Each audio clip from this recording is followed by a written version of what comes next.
Are there no other eligible men for Janine in this Right? town? Janine and Valeria need to walk away from the McMurrays. Girls' night out. Get on spin-off an show. app. Get on an app. Oh my Ranchers God. only. Farmer wants a wife, dude.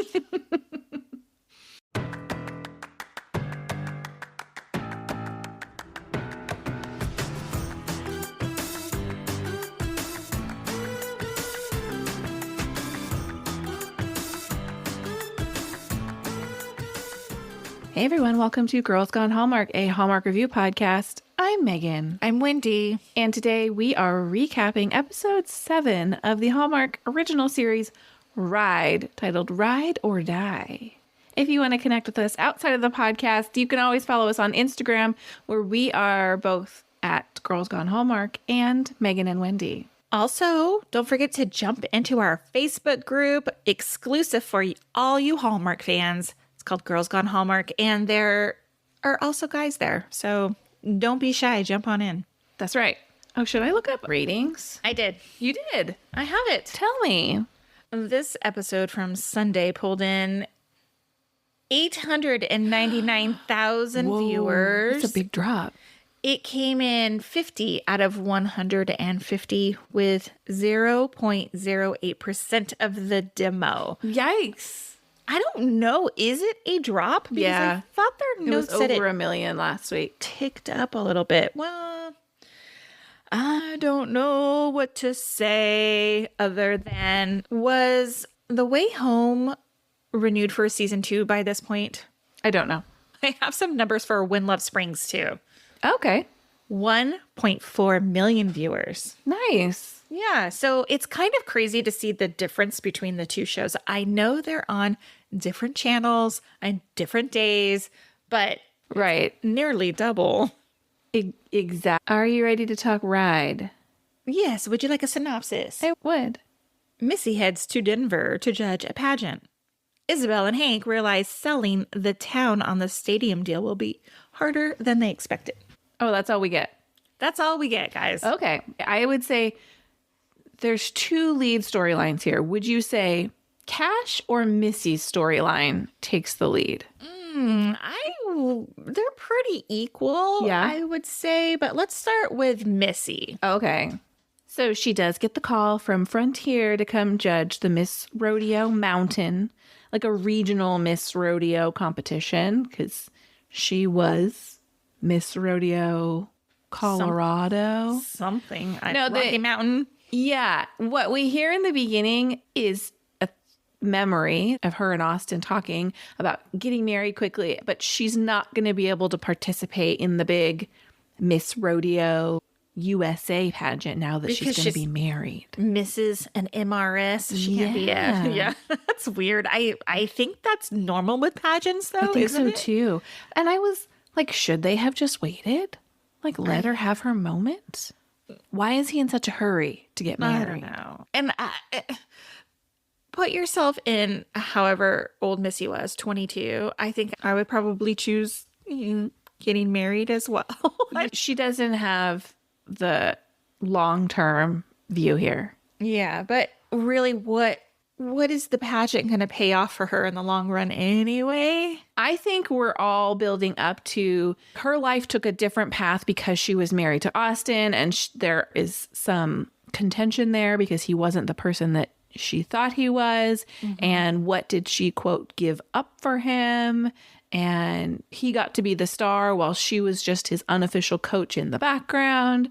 So I think there's some of her coming into her own here. Like, she couldn't be fully herself when she was married to Austin. That's fine. I agree with that.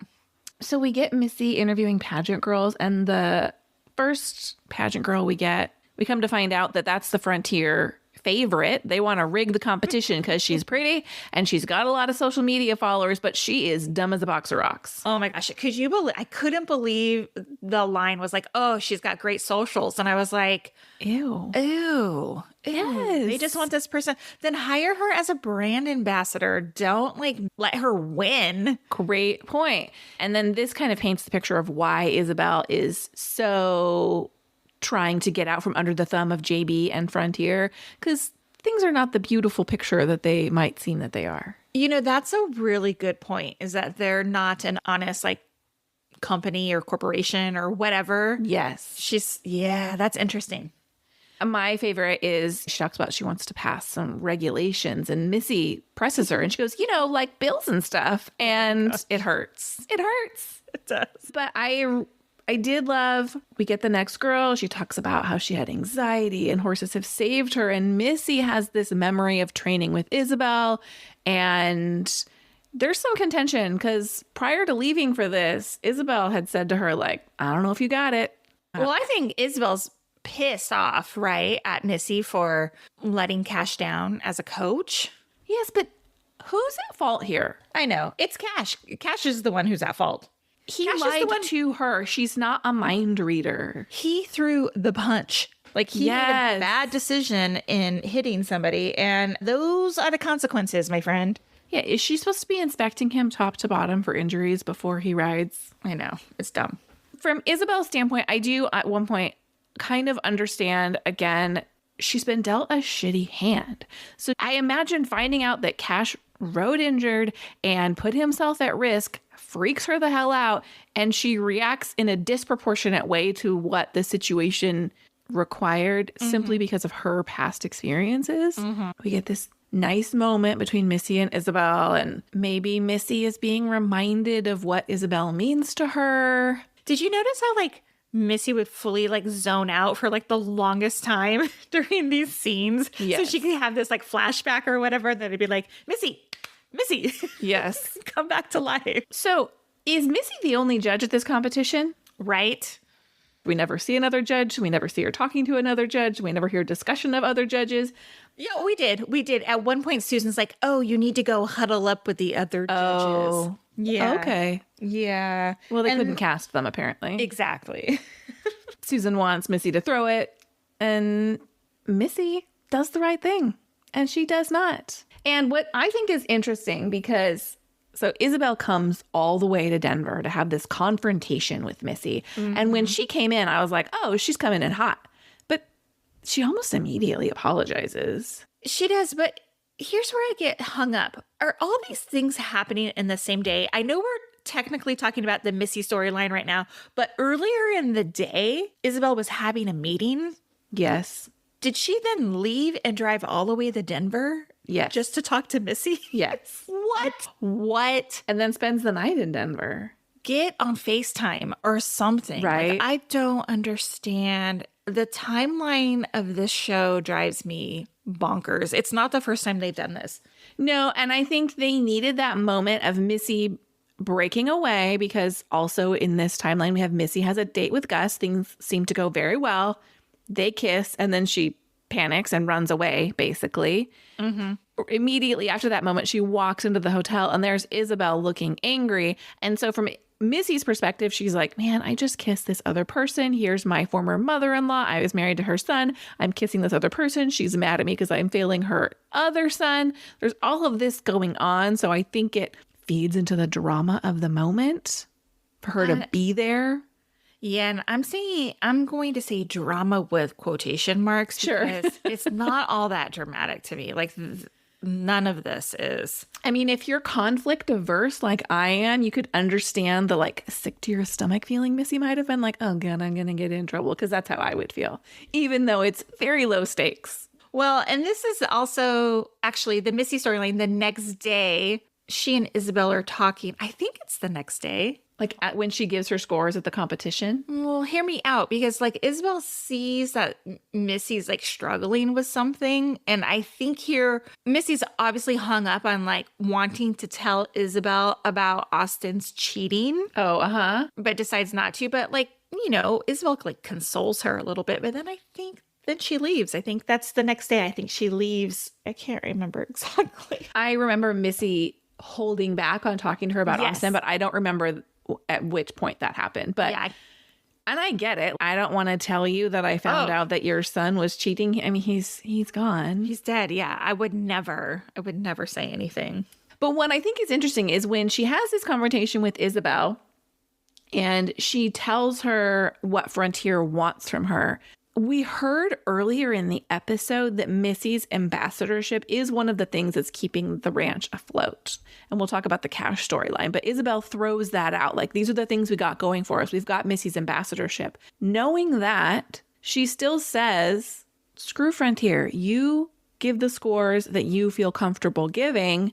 And that's the moment she's like fully on Missy's side, I think. Well, I think Isabel wants to not stick it to Frontier, but she doesn't need Frontier as bad because she's got this other like Canyon Rodeo deal gonna happen. They don't point. And even later on she talks to Cash and she's like, I don't want you to ride. We don't need you to ride anymore. Yes. Because we got the rodeo money coming in. And maybe Tuff's gonna be a big old pop star, but we'll get to that in a minute. To wrap up Missy's storyline a little bit, in the final portion of the episode, we're at the Beers and Bowls event. Yeah. We have her and Gus.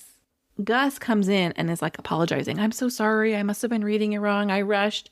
And she's like, you didn't read it wrong. I'm ready now. Smooch. Smoochy. And who's watching? So Cash. Yes. And we need to talk about Cash. Because first of all, in that moment, I felt so bad for Valeria. How can I root for a Cash-Valeria pairing when Cash is so hung up on Missy that they have to show him watching this happen? Obviously, he's having feelings about it. Yeah, you can't. It's a dumb triangle that they're trying to create here. Yeah, I'm going to have a hard time rooting for Valeria, and I think the scenes from the next episode make it look like things are headed that direction. I don't think I saw the preview for next week. Ooh, there's a wedding. Oh, my God. Every episode, there is something. There is some event. Next week is a wedding. This week was the bowls and beer. Last week was something else. Like, come Frontier on. barbecue. Yep. There's always something. Well, let's talk about Cash. Cash has got a lot going on, but he cannot get out of Austin's shadow. Can I stop you there for a second? Please. Listener Michelle messaged us, and she said, hey, I don't know if you noticed, but the last week on Ride, opening scene, they show Cash in his fight with Gus, but he punches like a metal pole.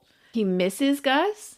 Yeah, he was like trying to go for his ribs or his stomach, but he hits a pole instead. And I was like, I don't think I remember seeing that in the original episode where they had gotten in the fight. Now this makes sense why his hand is broken and Gus's face is not broken. Indeed. Right? Thanks. Just wanted to point that out. Thank you, Michelle. I struggled with this Cash storyline because there's a lot going on. One, he's in Austin's shadow. He's got this broken hand trying to break Austin's stupid mechanical bull record. Right. I'm so annoyed with Cash as a bull rider. I can't take you seriously if you're not taking yourself seriously. Your sport. Yeah, your health. Sit the hell down. You are going to ruin your chances permanently of being a bull rider. But then Missy comes in. She feels the same way. She's like, I don't take you seriously. If you don't take you seriously, I quit. She leaves. This brings us to a conversation that he has with Isabel. And he says to her, he tells her his motivation for why he fights so hard. Did you remember this moment? Yeah, it's like he's struggling with a little PTSD and he saw a lot of people get killed and those who had families, and he feels like he really needs to like do something purposeful with his life. Yes, which I kind of like that. Mm-hmm. But they're not making me believe it. This is the only moment where he talks about that. Every other moment is about Austin, even down to the end when he has to break Austin's stupid record again. He still has to have that I'm going to break Austin's record moment. Which is it? That's a good point. Which is it? I would care more if it was not the Austin competitive storyline. Yes, because competing with your dead brother is dumb. And I know that sibling rivalry is real, but he's gone. I'm not a dude, so maybe I just don't get it. The need to be the alpha. I think he's probably always lived in Austin's shadow, especially with the Missy thing too. So, and he is the middle brother. For some reason, I thought Tuff was older, but at one point, Tuff calls Cash his older brother in this episode. So he's got that middle child, Marsha situation happening a little bit. Mm-hmm. Marsha was the oldest. I understand, but Jan says that. Marsha. That's right. Val is collateral damage in this episode. She has less than 1.5 scenes.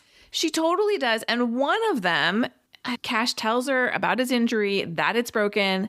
She calls Missy to try and get Missy over to Cash's side. Like, she's just... Wait a minute. Do I hear something in your voice that you're not liking this show right now? I don't hate this show the way you do. I know that would bring you a lot of joy. This is not true.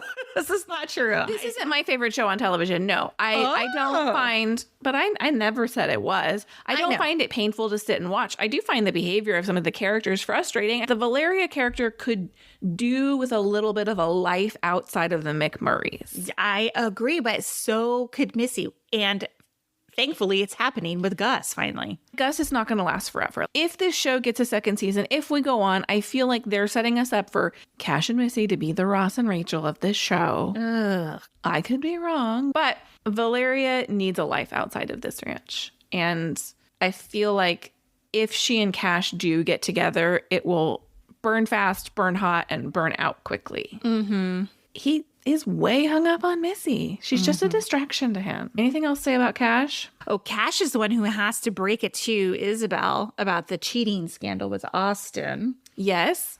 Of course, they don't show like Isabel's reaction to it. We just see her say something to Missy at the end, like, I wonder why he needed to cheat so badly. It just, that's all we get from it. Yes. And it's the same question we asked last episode. Like, there's only a couple episodes left, people. Let's wrap it up. I agree. And this show makes me so crazy, Megan. I hear you. And as I was watching this episode, we talked at the beginning of this particular recap series about shows that are meant to be streamed and shows that are watched episodically. Mm-hmm. I almost feel like this show would be better if it were dropped all at once and streamed all at once, because there's not enough of a reveal in every episode to be satisfying. Yeah, to let it stand on its own. Yes. It almost needs to be like, I need to immediately watch the next episode to get some resolution on some of the pieces that were introduced in this episode. However, I don't think they don't connect them, though, as it is right now. To me, they seem like they try to wrap up these storylines, but they're never fully wrapped up. And then on the other hand, they're never fully connected. Okay. Does that make sense? No, it doesn't make sense. I think it makes sense. I can trace the through lines in every episode. I know, but to me, not compelling enough. That's different. Like, compelling is one thing. The lines are there. Whether they're interesting to you is a totally other story. I agree. I think this show could use a little bit more drama. Agreed. A lot more drama. A lot more drama. A lot more drama. A lot more suspense. I can't imagine that the whole Valeria storyline is done. It's got to come back up again, right? Yes, her agree. running off. Agree. But they don't give us enough, like, give me a breadcrumb in each episode about it. You know what I mean? Yes, I do. I'm going to be very disappointed if it turns out that her poker storyline was true, because it's too easy.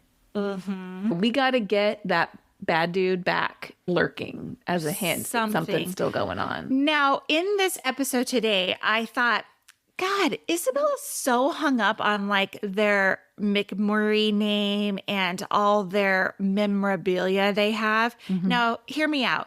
Potentially, the Austin cheating scandal, could this completely blow up their potential to have this rodeo stadium? Is he going to sully their good name? Yes. It's going to come out somehow, right? Yeah. Polly's not the only person who knows about it. No, and with Missy chasing it down and potentially asking questions, it's going to stir up other people. But I thought the biggest clue in this episode was that Isabel was talking about, basically, she's not a financial investor in this whole stadium thing, but she has her name and so much memorabilia, which is supposed to be the draw. Mm. And if Austin's a big old cheater, it might cause some problems. Right. If Austin gets canceled, all of a sudden, the stadium's on the line. Yeah. And they lose their ranch. Well, let's talk about the stadium. Okay. Because another baby storyline is we've got Isabel and Hank clashing with Daniel Booker. We've got the small town versus big bad money guy. Mm-hmm. And there's some annoying pieces to this. Like Daniel treats Isabel like she doesn't know anything. And while she may not be a financier and she might not have big contacts, the woman has been running a family business for years. So he could be less of a dick. He could be a little bit more open to what knowledge she brings to the table. Yeah, and what he needs to be aware of is there's going to be pushback, we find out, and he's not an idiot. Like, small towns are going to have opinions about what happens there, and nobody likes the big bad money guy, so he needs her on his side. Now, what do you think about Hank as the middleman here between Daniel Booker and Isabel? I think Hank is so far up Daniel Booker's behind. He's kind of abandoned to me a little bit. He was like, this is all about Canyon and bringing glory to our small town. But all Hank really cares about is the glory. Let's talk about Isabel's speech. Okay. Do you have any thoughts on that? I do. So, Hank's up there and he's losing the crowd, basically, right? They're turning on him. She steps in and she leans real hard into that community. I mean, I think they need Isabel to soften the rest of the townspeople. I think you're right. Her speech to me felt a little flat because while I think it was motivating and very MLM rah, I need you to trust me, there were no details. Yeah. I need you to trust me because I'm a part of this town too, but she doesn't really have the power to stop Daniel Booker in the face of, well, I've got this local contractor from Canyon, or I've got this guy who can do it for half the price from out of town. She doesn't have the power to slow down that machine. Right. Her voice can only go so far. So obviously we haven't seen the last of the town versus the Bookers conflict. So perhaps the townspeople are going to turn on Isabel at some point. Especially when they find out. You gave me your word, Yeah. We'll see. Okay, well, my favorite part of this episode is Tuff and Mean Janine. Jake Foy, by the way, Hallmark Singing? News and Note, he got engaged. Oh, I saw that. So cute. Yeah. Beautiful photos. But he posted on Instagram a photo before this episode dropped of Tuff and Janine on stage. And I responded, I was like, Tuff and Mean Janine, say it ain't so. We get a little bit of development from her character this week. I didn't hate her. No. She's still like snide and sarcastic and tough, but she does it in a way that she's fully on Tuff's side. Mm-hmm. And I loved seeing her in that moment where she cared about someone else more than she cared about herself. Yeah, that's fair. Yeah. I don't think she's a great singer. I don't think she's a great solo singer. No. She sounded okay when she was like harmonizing. Agree. Yeah. I like when Jake Foy sings. I thought their energy was mismatched on stage because he was like really grooving out and she wasn't. Janine is not fully there for us to give her like the I'm writing for her, but she is headed in the right direction for me. I'm sure she's going to throw a tantrum when she finds out Missy and Gus are together. Are there no other eligible men for Janine in this town? Janine and Valeria need to walk away from the McMurrays. Girls Night Out. Get spin-off on an show. app. Get on an app. Ranchers only. Farmer wants a wife, dude. I think the ranchers and farmers would like to be differentiated. Sorry, I was just, there's just a TV guessing. show called Farmer Wants a Wife. Based I know on, there's a farmers only app, which is why I said ranchers only. Is there a ranchers only app, you think? I don't know. I bet there's a market for it in Canyon, Colorado. Is Canyon, Colorado real? I don't think so. I have a couple Did You See That? Yeah. And I know we don't do that on this. I want to hear them. Okay. The first one is towards the beginning of the episode, I think Missy gets the call from Frontier or whatever. Anyway, she's wearing the cutest jeans and cropped flannel jacket. So adorable. Oh. This is like the first time I've seen Missy in an outfit that I liked. A jacket I think you would like a lot. Oh. Also, in another scene, when Daniel and Hank and Isabel are around the conference table and they're going through like that notebook or whatever. Yeah. And they're talking about the Massey and Massey PR firm. Chris Massey is one of the creators and EP of the show. And Nice. So random that I even picked that up. I just remember reading an article weeks ago about him. I thought, oh, that's funny. I'd probably put my name in something too. Totally. Wouldn't you? I love that Easter egg, like Stan Lee being in all of the Marvel movies. Anyway, he's the comic book writer, and then he had a cameo in all the movies until he passed away. I was like, isn't he dead? He is now, but he was in quite a few of the movies. Question. Mm. The box. Do you know what I'm talking about? The Amazon box? Yes. Mm-hmm. So this box gets delivered, and this box has a major role in this episode. Isabel takes it to Missy. Missy tosses it in the house. Valeria gives it to Cash. And Missy says what it is. Like, oh, I ordered some bands for Cash. But they never open it. And because this box is passed from person to person multiple times, it has a lot of airtime. Mm-hmm. I wrote in my notes. Hashtag sponsored. No, because they don't like zoom in on the Amazon, even though any eagle-eyed viewer is like, that's an Amazon box. Mm-hmm. I wrote what's in the box, and I had like a 7 moment. Oh, yeah. Is there something more sinister in the box? Is it not what Missy thought she was? There was no payoff to that moment. I was a little bit disappointed that my Hallmark movies and mysteries watching brain didn't pay off, but that's what I was thinking. I hate to disappoint you. Is that the wrong movie? No, that's the right movie. At the end of the episode, Missy and Cash are talking, like right before she agrees to be his coach again.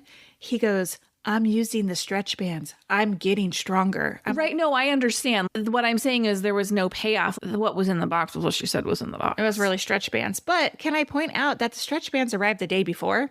So how much could he have really been using them? What? You're getting stronger. Yes. Who are we writing for in this episode? I think maybe it needs to go to Missy for me. Girlfriend's spinning plates all episode long. Yeah, she's busy. She's here. She's there. She's kissing boys. She's solving conflict. She's quitting. She's putting herself back into the narrative. Oh, this show. Part of me really wants it to be over, but then also I really need it to come together. Mm-hmm. I can't just quit on it yet. I wonder if this hasn't been renewed for season 2 because there are no writers to write a season 2 right now. That's a good point. So, who knows when they would be able to sit down and start working on it. Right. Great point. Right. Yep. I'm full of them. Hey, thanks for listening to this episode of Girls Gone Hallmark. You know what I'm going to say. If you like this podcast, we love your 5-star ratings and reviews. Open the Apple Podcast app, tap the 5 stars. Let everyone know what you love about Girls Gone Hallmark. We'll see you next time. Bye. Bye, guys.